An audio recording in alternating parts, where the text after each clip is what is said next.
आप शांति रखिए। अब मैदान छोटा पड़ गया है, आप जहां हैं वहीं खड़े रहिए।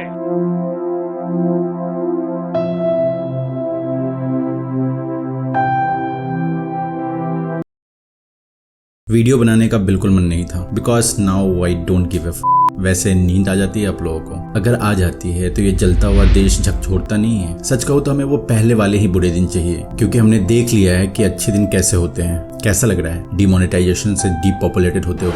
कभी पैसों के लिए बैंक के लाइन में खड़े थे, आज जलने के लिए शमशान के लाइन में खड़े हो। देश में अब प्रतिदिन 4 लाख कोरोना केसेस आ रहे हैं, 4000 के करीब लोग मर रहे हैं, पर किसी को कोई फर्क नहीं पड़ रहा। एक समय था जब छोटी सी रेल दुर्घटना पर रेलवे मिनिस्टर से इस्तीफा मांग लिया जाता था और वो जिम्मेदारी लेते हुए इस्तीफा देते भी थे।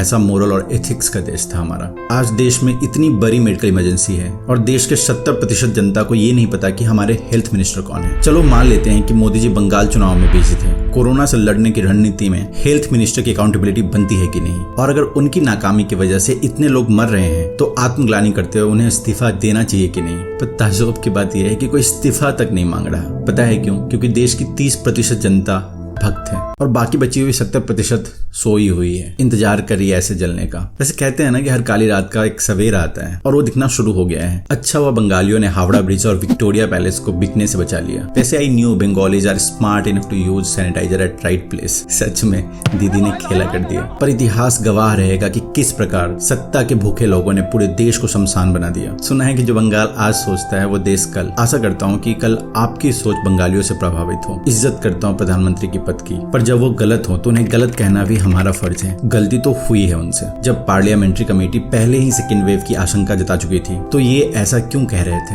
मुझे याद है पिछले साल फरवरी, मार्च, अप्रैल में दुनिया के कई नामी एक्सपर्ट्स और बड़ी बड़ी संस्थाओं ने क्या क्या कहा था।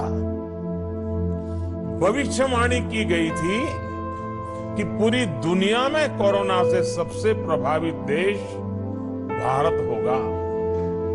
कहा गया कि भारत में कोरोना संक्रमण की सुनामी आएगी।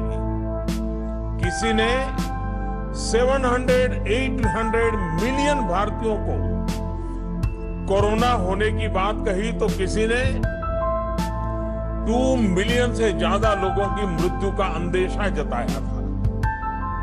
दुनिया के बड़े बड़े और आधुनिक हेल्थ इंफ्रास्ट्रक्चर वाले देशों का उस समय जो हाल था वो देखकर भारत जैसे विकासशील देश के लिए दुनिया की चिंता भी स्वाभाविक थी।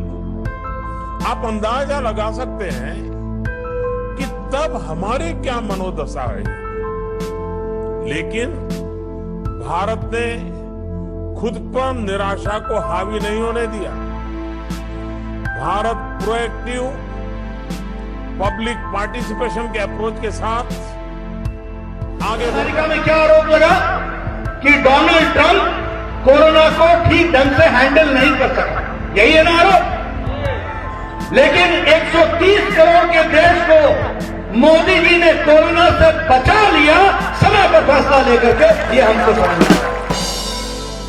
हमें पूरा 1 साल मिला था प्रिपेयर होने के लिए, हम क्यों नहीं हुए? जब अमेरिका जैसा सशक्त देश अमेरिका फर्स्ट की नीति अपनाता है तो हम पूरी दुनिया के लिए वैक्सीन गुरु क्यों बन रहे थे?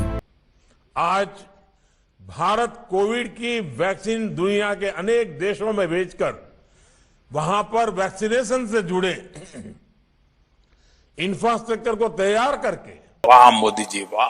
पहले घर में दिया जलाओ, फिर मंदिर में दिया जलाना, ये तो 5वीं में पढ़ा दिया जाता है। आप तो फिर भी MA पास हो। तकलीफ होती है देश को जलता देखकर, और तब पता नहीं क्यों इस इंसान की बात सच्ची लगने लगती है। Sincerely believe that it would be disastrous for the country to have Narendra Modi as the Prime Minister. अभी भी हॉस्पिटल में ऑक्सीजन की कमी है। हॉस्पिटल ऑक्सीजन के लिए SOS जारी कर रहे हैं। हजारों की तादाद में लोग मर रहे हैं। दवाई और ऑक्सीजन सिलेंडर की खुलेआम कालाबाजारी की जा रही है। पत्नी अपने पति को और बेटी अपनी माँ को दम घुटने पर मुंह से सांस देने की कोशिश कर रही है। अगर ऐसा होता है अच्छा दिन तो हमें हमारा बुरा दिन ही लौटा दे।